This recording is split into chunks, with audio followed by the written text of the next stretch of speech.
Mummy, मुझे बहुत दर्द हो रहा है, मुझसे नहीं होगा। तुम क्यों जिद कर रही हो? मान क्यों नहीं लेती हो कि अब ये पलंग ही मेरी जिंदगी है? बस इसी पर मुझे सोना है, जागना है, खाना है, पीना है और एक दिन मर जाना है। तुम कौन होती हो ये डिसाइड करने वाली कि तुम्हें इसी पलंग पर मर जाना है? एक बार कोशिश तो करके देखो। तुम वापस से जरूर चल पाओगी, एक सामान्य जिंदगी जरूर जी पाओगी, लेकिन तब जब तुम कोशिश करोगी। और ये फालतू की बातें अपने दिमाग से निकाल दो कि तुम्हें इसी पलंग पर एक दिन मर जाना है, समझी? दर्द होता है तो होने दो, लेकिन कोशिश करती रहो। उठो। सरिता जी ने हाथ पकड़कर एक बार फिर से अनु को उठाने की कोशिश की, लेकिन जब वो खुद ही हिम्मत हार चुकी है तो फिर सरिता जी भी क्या कर सकती थी। इसीलिए ना चाहते हुए भी अपनी लाचार बेटी से गुस्सा होकर कमरे से बाहर आ गई। आंखों में ढेर सारे आंसू लिए सारिका जी बाहर आकर सोफे पर धम्म से बैठ गई और सोचने लगी कि आखिर इस सब का कोई तो हल होगा। आखिर ऐसा क्या करे कि अनु फिर से चलने फिरने लगे। दरअसल आज से ठीक 14 महीने पहले अनु का एक भयंकर एक्सीडेंट हो गया था, जिसमें वह अपनी एक टांग गंवा चुकी है। डॉक्टरों के प्रयास से अनु को जयपुर फुट लगवाकर एक नई जिंदगी दी गई है, लेकिन अनु उसे आज भी यही लगता है कि अब वह कभी नहीं जल सकती, एक सामान्य जीवन नहीं जी सकती। जयपुर फुट लगने के बाद भी उसे एडजस्ट होने में थोड़ा समय लगता है, दर्द भी होता है, लेकिन अगर वह कोशिश करेगी तो जल्दी ही रिकवर भी हो जाएगी और सामान्य जीवन जीने भी लगेगी। पर यह सब कुछ इंसान की इच्छा शक्ति पर निर्भर करता है।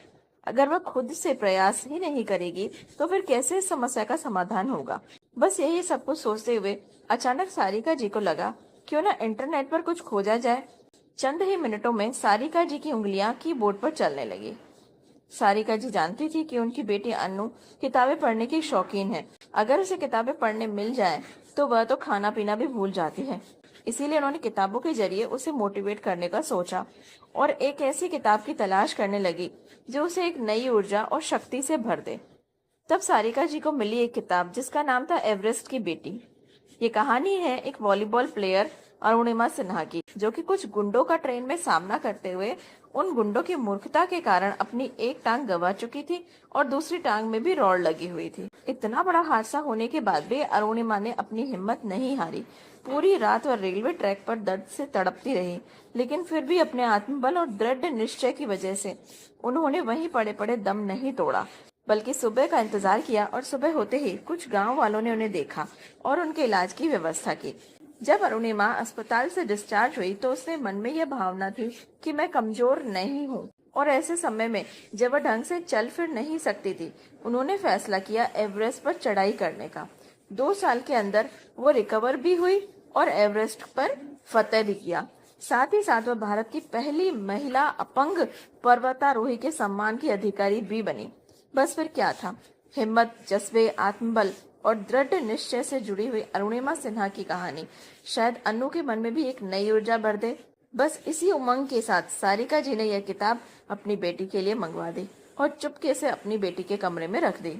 दूसरे दिन सुबह जब सारिका जी ने अनु को उठाया और उसे नित्य कर्म के लिए मदद करते हुए हाथ पकड़कर उठाने लगी तो अनु ने कहा, मम्मी थोड़ी देर और सोने दो, बाद में आवाज लगाती हूँ। ठीक है बेटा, जैसी तेरी मर्जी, मैं चाय बनाकर आती हूँ, आवाज लगा देना। इस बीच सारिका जी ने अपने लिए चाय बनाई और बाहर गार्डन में बैठकर चाय पीने लगी। लेकिन कहते हैं ना, एक माँ केवल अपने बच्चे के बारे में ही सोचती है।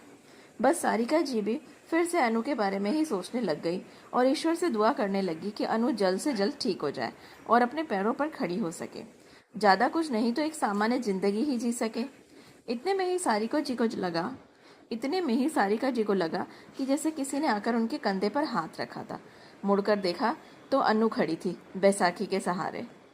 अनु का यूं बैसाखी के सहारे ही सही, लेकिन खुद से चलकर आना सारिका जी के लिए एक बहुत बड़ी बात थी।